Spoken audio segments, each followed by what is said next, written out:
இந்த பாஜக அரசு வந்த நாள் முதல் தமிழ்நாட்டுக்கு எதிர்ப்பான ஒரு அரசாகவே திகழ்ந்து கொண்டிருக்கிறது. மிக்ஜாம் புயல் என்ற மிகப்பெரிய கொடூரமான புயலை நமது தமிழ்நாடு குறிப்பாக சென்னை சந்தித்தது. நிர்மலா சீதாராமன் வந்தார்கள், பார்த்தார்கள், கையை சேர்த்தார்கள், வெறும் வாய்ப்பேச்சு பேசினார்கள், இன்டர்வியூ கொடுத்தார்கள், ₹1 தர வக்கில்லாமல் சென்றிருந்தார்கள். எப்படின்னா, நாங்கள் உங்கள் காசை கேட்கவில்லை, எங்கள் வரிப்பணத்திலிருந்து கொடுங்கள் என்று எங்கள் தமிழகத்தின் எதிர்காலம் திரு உதயநிதி ஸ்டாலின் அவர் கேட்டார். அவர்கள் உங்கள் வீட்டு காசை கேட்கவில்லை, உங்க அப்பா வீட்டு காசையும் கேட்கவில்லை, எங்கள் வரிப்பணத்தை தருகின்றார். அவர்களே உங்க சாச்சா வீட்டு காசான்னு கேட்டார். அப்போ நிர்மலா சீதாராமன் அறிவுரை சொல்ல நேரம் இல்லையா? நான் கேட்கிறேன், நிர்மலா சீதாராமன் அவர்களே, உங்க ஆத்தா வீட்டு காசெல்லாம் சொல்றீங்களா? நான் திருப்பி கேட்டேன், உங்க தோப்புனார் வீட்டு காசை நான் கேட்டோம்னு கேட்டால் நல்லா இருக்குமா? இருக்காதில்ல. அதேதான் நிதியமைச்சர். எங்களுக்கெல்லாம் பெருமை. அகல நினைத்தோம் தமிழ்நாட்டை சார்ந்தவர், தமிழ்நாட்டில் பிறந்தவர், நல்லவர், வல்லவர் என்று நாங்கள் நினைத்தோம். ஆனால் அவர் வாயிலிருந்து வருவதெல்லாம் உண்மைக்கு அற்ற செயல்கள்தான். உண்மை நிலை என்ன? இங்கு பணக்காரர்கள், குறிப்பாக அம்பானி, அதானி, டாடா போன்றவர்கள் தான் மேலும் மேலும் பணக்காரராக ஆகியிருக்கிறார்கள். ஏழைகள் இன்னும் பரம ஏழைகளாக போய்கொண்டிருக்கிறார்கள். 2014ஆம் ஆண்டு ஆண்டுக்கு 2 கோடி பேருக்கு வேலை வாய்ப்பு தருகிறேன் என்று சொன்னீர்களே, அது என்னாச்சு? 10 ஆண்டுகளாக வெறும் வாயில் வடை சுட்டீர்களே, அதை தவிர வேற என்ன செய்தீர்கள்? இதுவரைக்கும் வேலை வாய்ப்பு இல்லை. 14 திரு பிரதமர் மோடி அவர்கள் என்ன சொன்னார்கள்? நாங்கள் ஆட்சிக்கு வந்தால் விவசாயிகளின் வருமானத்தை இரட்டிப்பு ஆக்குவோம் என்றீர்கள். இரட்டிப்பு ஆனதா? இல்லையே. இன்றைய நிலை என்ன? பணவீக்கத்தால் விவசாயத்துறை, விவசாயிகள் நிலைமை அழிந்து கொண்டிருக்கிறது. நீங்கள் என்ன செய்கிறீர்கள்? அம்பானிகளுக்கும், அதானிகளுக்கும், டாடாஸுக்கும் வாராக்கடன்களை தள்ளுபடி செய்கிறீர்கள். குறிப்பாக வெங்காய விலை ஏறிய போது இந்த அவையிலே நிதியமைச்சர் என்ன சொல்கிறார்? வெங்காயமா விலை ஏறிச்சா? நான் வெங்காயம் சாப்பிடுவதில்லை, அதனால எனக்கு பத்தி தெரியவில்லை. என்ன அகங்கார பேச்சு! பெட்ரோல் பங்கிலும் ஒவ்வொரு ரயிலிலும் பிரதமர் செல்ஃபி ஸ்டாண்டை வைத்தார்கள். அந்த செல்ஃபி ஸ்டாண்டுக்கு விலை எவ்வளவு தெரியுமா? 6 லட்சம் ரூபாய். சோழர்கள் தமிழை வளர்த்தார்கள். எங்க போனாலும் பிரதமர் தமிழ்நாட்டுக்கு வர்றாங்க, தமிழ்நாட்டுக்கு வந்து தமிழ்ல பேசுறார், திருக்குறள் பேசுறார்.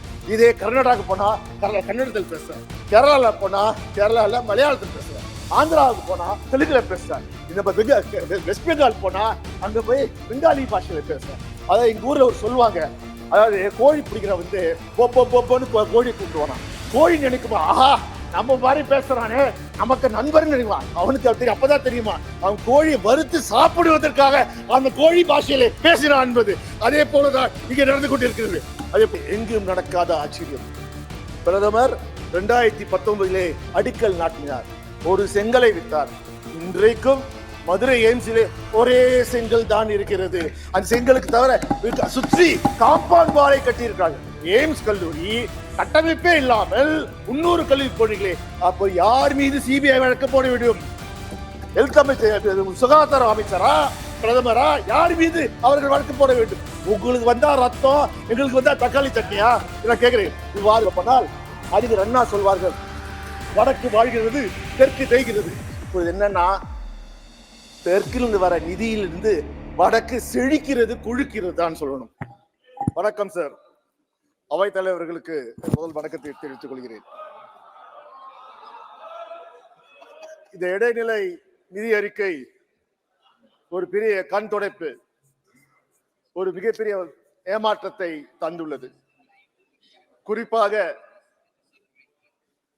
ஏழை மக்களுக்கு இந்த நிதிநிலை அறிக்கை மூலமாக எந்த பயனும் இல்லை. ஒரு நிறைய எதிர்பார்ப்பு இருந்தது. அது குறிப்பாக நடுத்தர மக்கள் ஏதாவது வரி சலுகைகள் தருவார்களா? இவர்கள் 1000 பேசுகிறார்களே, சத்தியங்களை வாரி வாரி வழங்குகிறார்களே, கண்டிப்பாக நடுத்தர மக்களுக்கு ஒரு நல்ல செய்தி வரும் என்றால் நாமம் தான் வந்து இந்த அரசாங்கத்தின் நிதிநிலை அறிக்கையிலே செலவு எவ்வளவு தெரியுங்களா? 47,65,768 கோடி. 6% சென்ற ஆண்டை விட அதிகம்.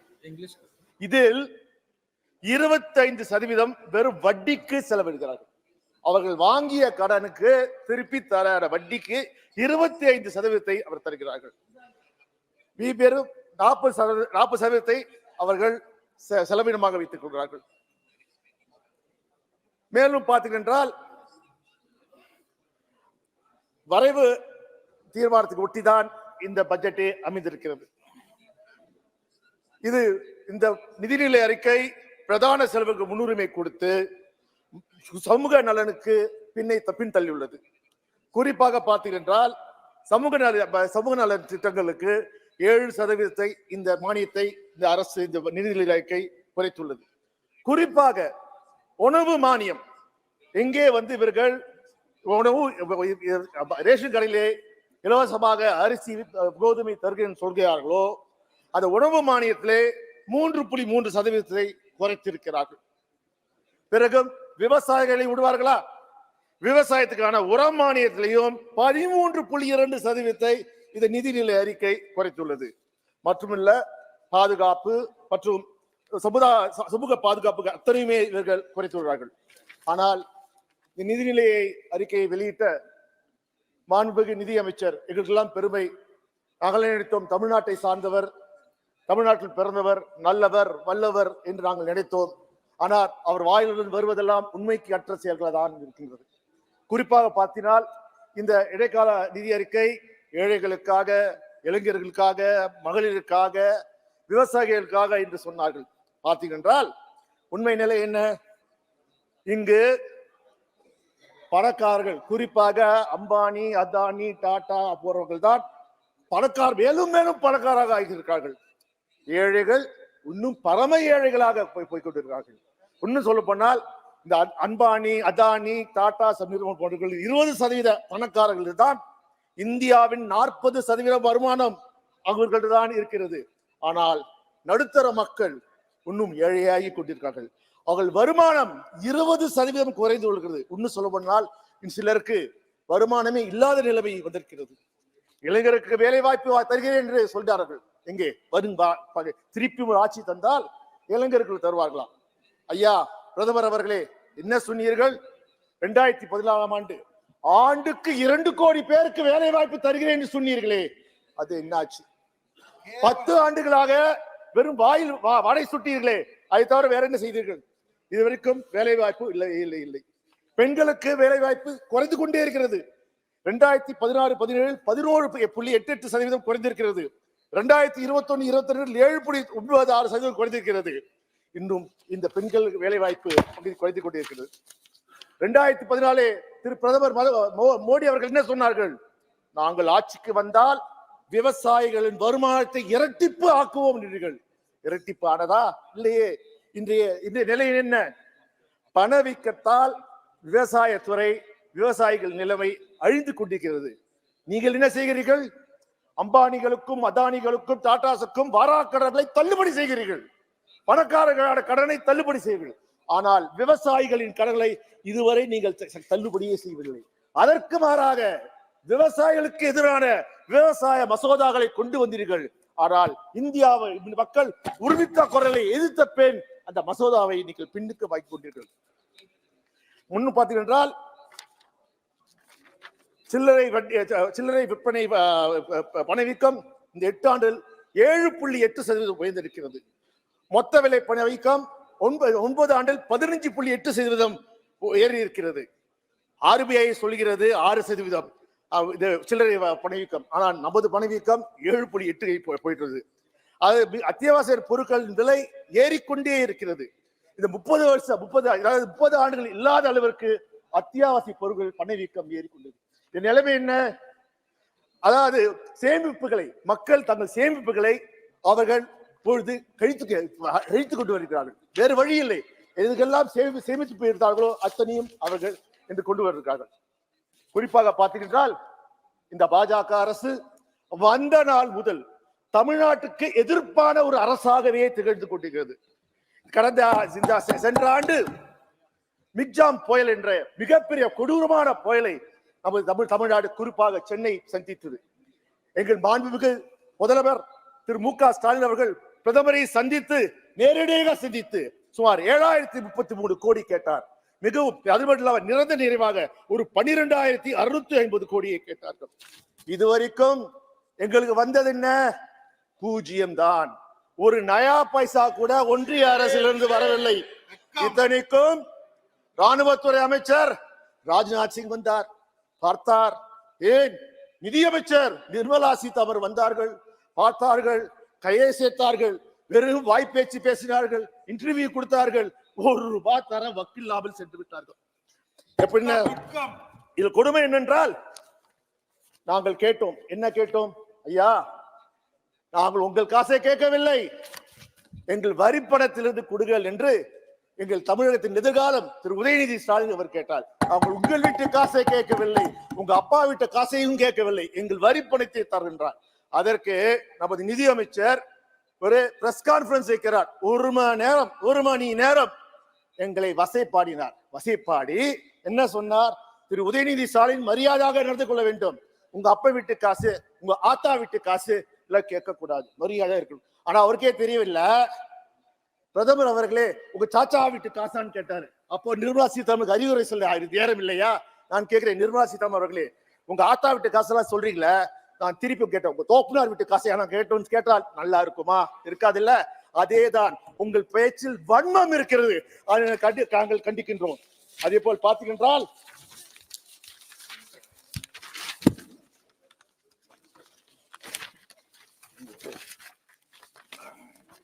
இந்த பாஜக அரசு வந்தவுடன் கடந்த 10 ஆண்டு சாதனை என்று சொல்கிறார்கள். டிமானிட்டைசேஷன், பண மதிப்பிழப்பு கொண்டு வந்தார்கள். எதுக்கு கொண்டு வந்தார்கள்? மோடி அவர்கள் சொன்னார்களே, பிரதமர் எனக்கு 3 மாதம் தாருங்கள், இந்தியாவிலிருந்து எடுக்கப்பட்ட கருப்பு பணத்தை அத்தனையும் நான் கொண்டு வரேன் என்றால் என்ன கருப்பு பணத்தை கொண்டு வந்தார்கள்? புதிதாக 2000 ரூபாய் நோட்டை அறிமுகப்படுத்தினார்கள். ஐயா கேட்கிறேன், இங்கே 2000 ரூபாய் நோட்டு எங்கே? ஏன் அதை எடுத்தீர்கள்? அப்போது நீங்களே தவறு செய்தீர்கள் அர்த்தம். பிறகு மாபெரும் உலகத்தை அழித்த கோவிட் வந்தது. கோவிட்-19 எப்படி இந்தியாவுக்குள் வந்தது? அதன் முக்கிய பொறுப்பே பாஜக தான். என்ன, குஜராத் தேர்தலுக்காக நமஸ்தே ட்ரம்ப் என்ற நிகழ்ச்சியை குஜராத்திலே நடத்தினார்கள். அதற்காக அனைத்து விமான நிலையங்களையும் திறந்து வைத்தார்கள். அதன் மூலம்தானே கோவிட் வந்தது. அதை நீங்கள் நடத்தாமல் இருந்தால் பல ஆயிரக்கணக்கான உயிர்களை நீங்கள் காத்திருக்கலாமே. ஏன், இன்னும் மேலே சொல்கிறேனே, நீங்கள் இறப்பு மதிப்பை கூட தவறாக தான் குறைத்து காட்டினீர்கள். அதுவும் குறிப்பா சொல்ற பணவீக்கத்தால் மக்கள் கஷ்டப்படும் போது, குறிப்பாக வெங்காய விலை ஏறிய போது இந்த அவையிலே நிதியமைச்சர் என்ன சொல்கிறார்? வெங்காயமா விலை ஏறிச்சா? நான் வெங்காயம் சாப்பிடுவதில்லை, அதனால எனக்கு பத்தி தெரியவில்லை. என்ன அகங்கார பேச்சு, போசுவா பேச்சு, அதாவது ஏழைகள் கஷ்டத்தை தெரியாமல் பணக்காரர்கள் மட்டும் ஆதரிக்கின்ற பேச்சு தானே. பிறகு நாங்கள் கேட்டோம், இந்த கோவிடுக்கு பிறகு பெட்ரோல் விலையும் கேஸ் விலையும் ஏற்றிவிட்டீர்களே, பெட்ரோல் விலை 100 ரூபாய் தொட்டு விட்டது, டீசல் விலை 100 ரூபாய் தொட்டு விட்டது, கேஸ் விலை கிட்டத்தட்ட 1000 ரூபாய்க்கு வந்தது. ரஷ்யாவில் நடக்கிற போரினால் அங்கு குறைந்த விலையிலே எண்ணெய் கிடைக்கிறது. அந்த எண்ணெயை யார் வாங்குகிறார்கள்? ரிலையன்ஸ் நிறுவனம், அதானி நிறுவனம் வாங்கி இங்கே இந்தியாவுக்கு கொண்டு வரவில்லை, வெளிநாடுகளுக்கு ஏற்றுமதி செய்கிறார்கள். அதனால் கொள்ளை லாபம் அடித்தார்கள். அந்த லாபத்திலே நமக்கு விலையை குறைத்திருக்கலாமே, நீங்கள் செய்யவே இல்லையே. ஆனால் என்ன செய்தார்கள் இந்த பாஜக அரசு? ஒவ்வொரு பெட்ரோல் பங்கிலும், ஒவ்வொரு ரயில் நிலையிலும் பிரதமர் செல்ஃபி ஸ்டாண்டை வைத்தார்கள். அந்த செல்ஃபி ஸ்டாண்டுக்கு விலை எவ்வளவு தெரியுமா? 6 லட்சம் ரூபாய். எதற்கு? பிரதமருடன் நான் புகைப்படத்தை செல்ஃபி தேவையா? அந்த பணத்தை மக்களுக்கான பயனுள்ள வகையிலே நீங்கள் செலவழித்திருக்கலாமே, செய்யவில்லையே. அதனால் என்ன செய்வீர்கள்? இன்னும் சொல்ல போனால், நீங்கள் இப்பொழுது இந்தியாவிலே இடியை பயன்படுத்துகிறீர்கள். நீங்கள் என்ன சொன்னீர்கள்? காங்கிரஸ் கட்சி, குறிப்பாக மறைந்த இந்திரா காந்தி அவர்கள் எமர்ஜென்சியை தவறாக பயன்படுத்தினார், அது பெரிய குற்றம், அந்த குற்றத்தை நாங்கள் செய்ய மாட்டோம் என்று சொன்னீர்கள். இன்று எமர்ஜென்சி போலவே நீங்கள் இடியை பயன்படுத்தி கிட்டத்தட்ட 95% வழக்குகள் யார் மீது இருக்கின்றால் எதிர்கட்சி மீதுதான் உங்களால் திரிக்கப்பட்டு வழக்குகள் போடப்பட்டு, நீங்க அதே கொடுமை உங்கள் லாபத்திற்காக நீங்க செய்கிறீர்களா இல்லையா? அது குறிப்பாக பார்த்தீங்கன்னா, இந்த பண மதிப்பிழப்பு போது போது பிரதமர் படம் போட்டு ஒரு முழு பக்கம் விளம்பரத்துக்கு யார் என்ன விளம்பரம்? பேடிஎம் விளம்பரத்தில் பிரதமர் நரேந்திர மோடி டிஜிட்டல் பரிமாற்றத்தை நாங்கள் ஆதரிக்கிறோம் என்று வந்தது. இன்றைக்கு பேடிஎம் சரியாக செய்யவில்லை, அது மூடுகின்றதுக்கு காரணம் இருக்கு. அப்ப மக்கள் கேட்பார்களே, இது என்ன நியாயமா? அதுல என்ன ஆயிற்று, என்ன தவறு நடந்தது கேட்பது என்ன நடந்தது? அதே போல் பாத்தீங்கன்றால், தொடர்ந்து எங்கள் முதல்வர் திரு மு க ஸ்டாலின் அவர்களும் எங்கள் இளைய தலைவர் திரு உதயநிதி ஸ்டாலின் அவர்களும் நீட்டை கண்டிக்கிறோம், நீட்டை எதிர்த்தோம். எங்கள் தமிழ்நாட்டில் மட்டுமா குழந்தைகள் இழக்கிறார்கள்? முதல் தலைமுறை குழந்தைகள் பட்டதாரிகள் ஆக முடியாமல் தவிக்கிறார்களே, வேண்டும் என்றே பிற்படுத்துவோர் மருத்துவர் ஆகக்கூடாது என்பதற்காக கொண்டு வர சட்டம் தானே இது? ஏன் இன்றைக்கு ராஜஸ்தான் மாநிலத்திலே, குறிப்பாக நம்ம சபாநாயகர் இருக்கிற தொகுதி கோட்டா தொகுதியிலே என்ன நடக்கிறது? கோட்டா மாநிலத்திலே எவ்வளவு குழந்தைகள் தூக்கிட்டு சாவுகிறார்கள். காரணம், நீங்கள் கொண்டு வந்த நீட். இதையாவது மனிதாபிமானத்துடன் இன்றாவது தமிழ்நாட்டுக்காகவும், ஏன் கோட்டாவிலே படிக்கின்ற இளைஞருக்காக நீங்கள் செய்த வேண்டும் என்று நான் கேட்கிறேன். அதே போல் பார்த்தீங்கன்றால் 2018 ஆண்டு இதே நிதியமைச்சர் திருமதி நிர்மலா சீதாராமன் சென்னையில வந்தார். அப்போது ஜெயலலிதா மறைந்து விட்டார். அதிமுகவை கைப்பற்றி அவர் முதலமைச்சர் ஆகலாம் என்ற ஒரு கனவு திட்டத்துடன் அப்பொழுது வந்தார். அப்பொழுது அவர் சொன்னார், நீட் வருது ஆண்டு நீட் வராது, இந்த ஆண்டுக்கு மட்டும் நீட் விலக்கு நாங்கள் முயற்சிக்கிறோம் என்று மக்களை ஏமாற்றினார்கள். அது மட்டுமா செய்கிறீர்கள்? நீங்கள் இந்த தமிழை வளர்க்கிறீர்கள். முன்னால் பேசினாரே, சோழர்கள் வளர்த்தார்கள். சோழர்கள் தமிழை வளர்த்தார்கள். எங்க போனாலும் பிரதமர் தமிழ்நாட்டுக்கு வர்றாங்க, தமிழ்நாட்டுக்கு வந்து தமிழ்ல பேசுறார், திருக்குறள் பேசுறார்.